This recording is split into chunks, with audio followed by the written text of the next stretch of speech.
अंगूठा छाप ननद। ये कहानी है कालिंदी की। कालिंदी सुगंधा की इकलौती बेटी है। बचपन से ही सभी ने उसे बहुत प्यार किया था, पर अब मामला बदल रहा था। कालिंदी के दोनों बड़े भाइयों की शादी हो गई थी और उसकी भाभियों को अब वो फूटे आंख नहीं भा रही थी। बस यही तो रह गया है लाइफ में। ननद को खाना दो, उनके कपड़े धो, उसकी किताब सजा कर रखो और वो महारानी जिंदगी के मजे लेगी। और मेरे साथ भी तो यही हो रहा है। पता नहीं मैं क्यों पिस रही हूँ। एक तो जॉइंट फैमिली का घर, उसमें ननद को भी झेलो। भाभी, अगर आपने मुझे सगाई के वक्त ज़रा से भी हिंट दी होती कि यहाँ ननद को सर पर बिठा कर रखना पड़ता है, तो मैं कभी इस घर में ब्याह करना आती। अरे मैं तो मना करना ही चाहती थी स्नेहा, पर मम्मी जी वहीं थी ना। और अगर करण जी को पता चल जाता कि मैं उनके छोटे भाई की शादी में ना करा रही हूँ, तो वो तो मुझे मेरे मायके ही भेज देते। तभी बाहर से आवाज़ आती है, नाश्ता तैयार हो गया हो तो लगा दो, फिर हम दोनों दुकान के लिए निकलेंगे। ये लो, आ गया बुलावा। नैना और स्नेहा बाहर सभी के लिए नाश्ता लगाती हैं। कालिंदी बेटा, तू तो कुछ खा ही नहीं रही, क्या बात है? रहने दीजिए ना मम्मी जी, आजकल के बच्चों का यही है। डाइटिंग कर रही होगी दीदी, है ना दीदी? नहीं, मुझे तो कोई और ही बात लग रही है। कल से देख रहा हूँ, बड़ी शांत है तू। किसी ने कुछ कहा है क्या? ट्यूशन में कोई बात हुई है क्या? नहीं भैया, वो बात ये है कि मेरा 12th ख़त्म हो गया है। अब मैं कोई प्रोफेशनल कोर्स करना चाहती हूँ। ये सुनते ही नैना का तो सर चकरा जाता है। एक और खर्चा किसे चाहिए था भाई? और इस खर्चे को रोकने के लिए नैना अपने दिमाग के घोड़े दौड़ाने लगती है। प्रोफेशनल कोर्स यानी कम से कम 10 लाख रुपए तो इसे पढ़ाने में चले जाएंगे। मुझे इस बात को यहीं ख़त्म करना होगा। अब बीच में बोल रही हूँ, माफ़ कीजिएगा मम्मी जी। हमारी दीदी ना बड़ी भोली है और ज़माना ख़राब। अगर कोई ऊंच नीच हो गई तो पूरी ज़िंदगी बर्बाद हो जाएगी। कोई ब्याह कर भी नहीं लेकर जाएगा दीदी को। मैं ये नहीं कह रही कि पढ़ाई मत कीजिए दीदी, पर बाहर जाना किसी और शहर में मुझे तो समझ में नहीं आता। पर शहर से दूर जाने की बात तो मैंने की भी नहीं भाभी। यहाँ हमारे शहर में मुझे कोई प्रोफेशनल डिग्री मिल जाए तो मैं वो कर लूँ, पर मिले तब ना। वही तो दीदी, आप समझी नहीं। ये स्कूल की पढ़ाई नहीं है दीदी कि हंसी खेल में निकल जाए। आप प्रोफेशनल डिग्री लेंगी तो कम से कम 12 घंटे तो आपको क्लास करनी पड़ेंगी, ऊपर से ट्यूशन और एक्स्ट्रा क्लासेस। पैसे जो जाएंगे सो लगेंगे, मेहनत जाएगी सो अलग। पर उसके बाद क्या? जब तक आपके प्लेसमेंट का टाइम आएगा, आपकी शादी की उम्र हो जाएगी। फिर तो लड़की वालों पर डिपेंड करेगा ना, आपको जॉब करने देना या ना देना। ऐसे बिना शादी की बात तो डिग्री अधरी की धरी रह जाती है। हमें ही देख लीजिए ना कुछ काम आ रही है क्या डिग्रियाँ? काम तो रसोई आ रही है ना? स्नेहा बिल्कुल सही कह रही है दीदी। और इतने सब के बाद अगर लड़के वालों ने आपको नौकरी नहीं करने दी, उस वक्त आप खुद को कैसे संभालेंगी? टूट जाएंगी आप। जो चीज़ आगे जाकर रहने ही नहीं वाली, उसे इतना दिल से लगा कर क्या फ़ायदा? बहू बिल्कुल ठीक कह रही है कालिंदी। कोई ज़रूरत नहीं है इन चीज़ों में दिमाग लगाने की। हमें कौन सा तुझसे नौकरी करवानी है? भगवान की कृपा से हमारे पास सब कुछ है। तो सिंपल ग्रेजुएशन कर ले जैसे तेरे भाइयों ने किया है। काम तो ये भी कर ही रहे। अगर तेरा पति आगे पढ़ाना चाहेगा तो उस वक्त पढ़ लेना। और कालिंदी की इतने तेज़ होने के बाद भी उसे कोई प्रोफेशनल डिग्री नहीं लेने दी जाती और उसे सिंपल ग्रेजुएशन करना पड़ता है। इसी तरह 3 साल बीत जाते हैं और कालिंदी का ग्रेजुएशन पूरा हो जाता है। अपने हाथ में ग्रेजुएशन की डिग्री लिए भागती हुई कालिंदी अपने घर आती है। पापा, मैं पूरी यूनिवर्सिटी में फर्स्ट आई हूँ, जबकि हमारे कॉलेज में तो क्लासेस भी नहीं होती थी। सोचिए कितनी तेज़ है आपकी बेटी। जा बेटा, ये न्यूज़ अपनी माँ और भाभीियों को भी दे दे। उछलती कूदती कालिंदी इस न्यूज़ को सभी को बताती है। इस बात पर तो पार्टी होनी चाहिए, और पार्टी आपको ही देनी होगी दीदी। तो फिर आज रात का डिनर मेरी तरफ से। ऐसे नहीं दीदी, आज तो मैं आपके हाथ का ही बना कुछ खाऊंगी। नहीं बाबा, मुझे घर का नहीं खाना, मैं तो बाहर का ही खाऊंगी। तो ऐसा कर लेते हैं कालिंदी, तू रात का डिनर बाहर से मंगवा लेना और कोई एक डिश खुद बना लेना। इससे तेरी दोनों भाभियाँ भी खुश हो जाएंगी। सभी रात के खाने का मजा ले रहे थे कि तभी नैना कहती है, इस बात की मुझे तो बहुत खुशी है दीदी कि आप फर्स्ट आई है, पर खाने में आप ना लास्ट आई है। ज़रा इस ब्रेड चाप को खाकर देखिए। मम्मी जी देखिए ना, उल्टी ना हो गई ना तो मेरा नाम भी नैना ने। अब तो दीदी का कॉलेज पूरा हो गया है, पूरे 22 साल की हो गई है दीदी। अब भी अगर हम इन्हें खाना बनाना नहीं सिखाएंगे तो कब सिखाएंगे? 22 की हो गई कालिंदी, पता ही नहीं चला। अब तो इसके लिए रिश्ते देखने का वक्त आ गया है सुगंधा जी। और अगली सुबह से ही कालिंदी के दिन और रात बदल जाते हैं। सुबह उठते ही नैना और स्नेहा कालिंदी को रसोई का दारमदार संभला देती। आज से ये रसोई आपकी दीदी, अब संभालिए इसे और हमें मुक्त कीजिए। मानना पड़ेगा भाभी आपके प्यार को। कल रात को दीदी के हाथ के बने इतने खराब पकोड़े खाने के बाद भी आप उन्हें खाना बनाने को कह रही हैं। अरे भले ही रिश्ते में मुझसे बड़ी हैं, पर उम्र में तो मेरे से आधी उम्र की है ना। अब जिस तरह अपने बच्चों को पाला जाता है वैसे ही तो दीदी को बड़ा किया है मैंने। तो उन्हें खाना बनाना सिखाने के लिए उनके हाथ का कच्चा पक्का खाना तो खा ही सकती हूँ मैं, हैं? अब सब कुछ कालिंदी पर छोड़कर नैना और स्नेहा बाहर आ जाती है।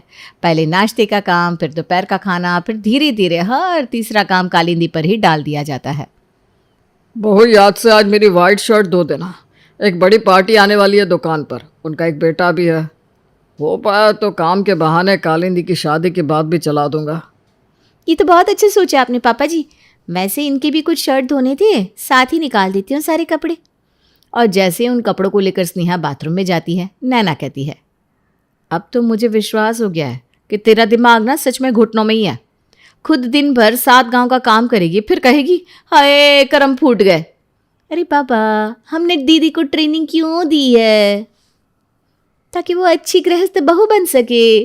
तो ये कपड़े भी उन्हें ही धोने दे दो, इससे उन्हें कपड़े धोना भी तो आ जाएगा ना। खाना बनाने के बाद कपड़े, कपड़े के बाद झाड़ू पोछा, शायद ही ऐसा कोई काम था जो आजकल कालिंदी नहीं कर रही थी। हम दीदी से कुछ ज़्यादा ही काम नहीं निकलवा रहे आजकल। उनके भाइयों को ज़रा भी भनक लगी तो हमारी क्या हालत होगी जानती है ना आप भाभी। अरे इतना रिस्क तो लेना ही पड़ेगा देवरानी जी, वरना घर में बैठी दीदी के दिमाग में फिर से पढ़ाई लिखाई का भूत चढ़ गया तो। और वैसे भी कुछ दिन की तो बात है, उन्हें इतना परेशान करेंगे कि पहले ही रिश्ते को हाँ बोलकर वो इस घर को राम सलाम करके अपने ससुराल की हो जाए। यहाँ कालिंदी की भाभियाँ उसे परेशान कर रही थी तो वहाँ सुरेश लड़के वालों से उसके रिश्ते की बात चला देता है और अगले संडे कालिंदी को देखने लड़के वाले उनके घर पहुँच जाते हैं।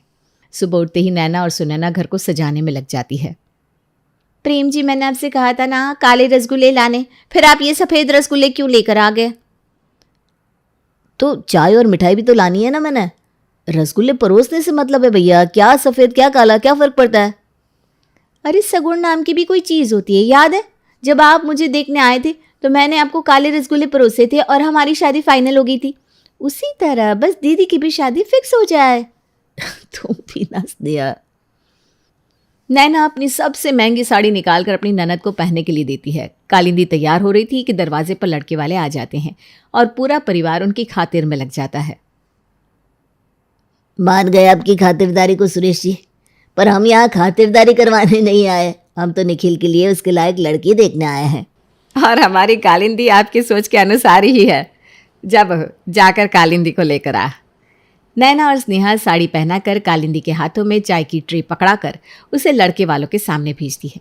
कांपती हुई कालिंदी लड़के वाले के सामने भूत बनकर खड़ी हो जाती है। खड़े रहने की कोई ज़रूरत नहीं है कालिंदी, आराम से बैठो, बी कंफर्टेबल। काफ़ी देर तक तो कालिंदी बैठती ही नहीं, पर निखिल के बहुत कहने पर वो कहीं जाकर बैठती है। अब बताओ, तुम लाइफ में क्या करना चाहती हो? अब तक क्या किया है? कितने शहर घूमी हो? डरते डरते कालिंदी धीरे धीरे हिम्मत करके कहती है, मैं तो शहर से कभी बाहर गई नहीं। वो हमारे घर में ये सब पसंद नहीं करते ना। आप तो जानते हैं ज़माना कितना ख़राब है। मैंने ग्रेजुएशन की हुई है और आगे आप लोग जितना पढ़ाओगे पढ़ूंगी, नहीं तो घर का सारा काम आता है मुझे। ये कैसी लड़की को पसंद किया है पापा आपने मेरे लिए? और अंकल जी बोलना तो नहीं चाहिए, पर आपने अपनी बेटी को कितना कमज़ोर बनाया है। 10 बार पूछने के बाद तो कहीं कालिंदी कुछ कहती है। अरे मुझे कोई गाय नहीं चाहिए जिसे मैं खूंटे से बांध सकूं। मुझे ऐसी लड़की चाहिए जो मेरे साथ कंधे से कंधा मिलाकर चले। और इस रिश्ते को मना करके निखिल वहाँ से चला जाता है। अब शादी करने को ही कालिंदी ने अपना सब कुछ समझ लिया था। निखिल के मना करने के बाद कालिंदी फूट फूट कर रोती है और उसकी तबीयत बिगड़ जाती है। कैसे मुंह पर मना करके चला गया वो लड़का। रोएगी तो सही ना मेरी बेटी।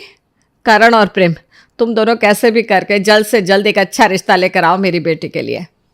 बिना देरी किए करण और प्रेम फिर से एक रिश्ता अपनी बहन के लिए लेकर आते हैं, पर इस बार भी वैसा ही कुछ होता है। सिर्फ ग्रेजुएशन किया है आपने और कोई डिग्री ही नहीं है आपके पास? आजकल ग्रेजुएशन करना तो बहुत ही बेसिक सा हो गया है। जिससे कुछ करना नहीं होता वही ग्रेजुएशन करते हैं। अच्छा, जॉब किया है आपने कभी? नहीं। अरे आप इतना घबरा क्यों रही है? आपने पहले कभी लड़के से बात नहीं की है क्या? नहीं, वो मैं बचपन से ही गर्ल्स स्कूल में पढ़ी हूँ, उसके बाद गर्ल्स कॉलेज में, इसलिए।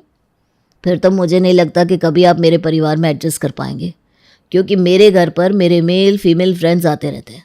ऊपर से मेरे ऑफिस पार्टी में अगर मैं आपको लेकर गया तो आप तो चुप ही बैठी रहेंगी। मुझे माफ़ कीजिए आंटी जी, मैं आगे बात बढ़ाकर कालिंदी जी का दिल नहीं तोड़ना चाहता। और अनिल भी इस रिश्ते के लिए मना कर देता है। एक के बाद एक लड़के कालिंदी में कोई ना कोई कमी निकालकर उसे रिजेक्ट कर देते, जिससे अब कालिंदी का मनोबल टूट गया था।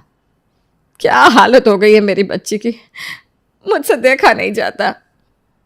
मुझे लगता है कि हमें कालिंदी को घर से बाहर निकालना चाहिए। वो थोड़ा घूमेगी फिरेगी तो शायद उसे अच्छा लगे। ठीक कह रहा है बेटा, मैं उसे शॉपिंग के लिए भेज देती हूँ। और मैं सोच रही हूँ कालिंदी का कमरा भी रिनोवेट करवा देती हूँ। जैसा आपको ठीक लगे मम्मी, हमारी बहन खुश रहनी चाहिए बस। अपनी तिजोरी से नोटों की गड्डी निकाल कर सुगंधा लाती है और सभी के सामने कालिंदी को देते हुए कहती है, बहुत हो गया रोना धोना। अपनी सहेलियों को फ़ोन कर और जाकर घूम फिर। वो लड़के ही बदनसीब है जिनकी किस्मत में तू नहीं है। फिर तो दुनिया के सारे ही लड़के बदनसीब निकलने वाले हैं मम्मी। बचपन से ही आप सभी ने कभी किसी बात पर तो कभी किसी बात पर मुझे आगे बढ़ने से रोका, और मैं भी मानती चली गई। पर अब क्या हुआ? कोई ऊंच नीच ना हो जाए, उस डर से बचपन से ही मुझे लड़कियों के स्कूल में भेजा गया। आज मैं किसी लड़के से बात करने लायक नहीं बची मम्मी। लड़के वाले मुझे देखकर मना कर देते हैं। भाभी, आपने तो कहा था ना प्लेसमेंट का वक्त आते आते मेरी शादी की उम्र हो जाएगी। फिर पता नहीं लड़के वाले मुझे नौकरी करने देंगे या नहीं। पर यहाँ तो मेरी शादी नहीं हो रही, तो काहे की नौकरी? मेरा सब खत्म हो गया मम्मी, मेरा सब खत्म हो गया। ये कहकर कालिंदी फूट फूट कर रोने लगती है। प्रेम उसे गाड़ी में बिठाकर बाहर घुमाने लेकर जाता है ताकि उसका मन बहल सके। पता नहीं किसकी नज़र लग गई मेरी हंसती खेलती बेटी को। करण, तो कल की 2 टिकट जोधपुर की करवा दे। मैं पंडित जी के पास जाऊंगी और कालिंदी को झाड़ा लगवा दूंगी। और नैना और स्नेहा, इस बात का ध्यान रखना कि तुम दोनों के मुंह से ऐसी कोई भी बात ना निकले जिससे कालिंदी के मन को ठेस पहुंचे। इस घर में अब लड़के का जिक्र कोई नहीं करेगा। और हाँ, रात के खाने में कालिंदी के मन के छोले भटूरे ही बनाना। जी मम्मी जी। जिस खर्चे को कम करने के लिए नैना और स्नेहा ने ये सारा षड्यंत्र रचा था, वो खर्चा तो बढ़ता ही दिख रहा था। अब दोनों देवरानी जेठानियों को दिन भर कालिंदी के आगे पीछे घूमना पड़ता और उसकी खातिरदारी करनी पड़ती। कभी उसके भाई उसके लिए सोने की चेन लेकर आते, तो कभी ब्रांडेड घड़ी। कभी करण उसे घुमाने लेकर जाता, तो कभी प्रेम। किस्मत ही खराब है मेरी तो। इतना सब कुछ करने के बाद भी क्या मिला? कुछ नहीं। एक बार मैं इन्हें बाहर चलने को कह दूं तो कहते हैं वक्त नहीं है। अब देख कैसे अपनी बहन को घंटों बाहर घुमाते रहते हैं, और उसके बाद भी इस कालिंदी के चेहरे पर मुस्कान नहीं आती। आपने देखा नहीं कैसे मम्मी जी ने आज फिर से कालिंदी के हाथों में नोटों की गड्डी रख दी? ऐसे तो पूरी तिजोरी खाली करवा देगी ये लड़की। और इसका रूम जो बड़ा हो रहा है ना, सो अलग।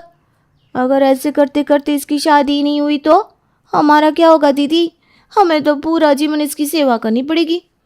नहीं नहीं स्नेहा, दिमाग के घोड़े दौड़ा दौड़ा कर कोई ना कोई उपाय सोच। अब दीदी को इस घर से विदा करना ही पड़ेगा, वरना हम दोनों कोहलू के बैल की तरह काम करते रह जाएंगे और पूरा घर उसकी सेवा।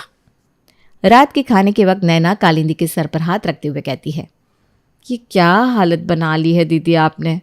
कहाँ हमारी दीदी पढ़ाई में इतनी तेज थी, हंसती थी, खेलती थी, और आज गलती हमसे ही हो गई दीदी। जो दुनिया के डर से हमने हमारी तितली को उड़ने ही नहीं दिया। हमें माफ़ कर दीजिए दीदी, पर अभी भी देर नहीं हुई। आप ना MBA की तैयारी शुरू कर दीजिए। यही तो आपका सपना था ना। MBA? मैं? हाँ दीदी, कितने सारे शहरों में MBA एंट्रेंस की प्रिपरेशन कराई जाती है।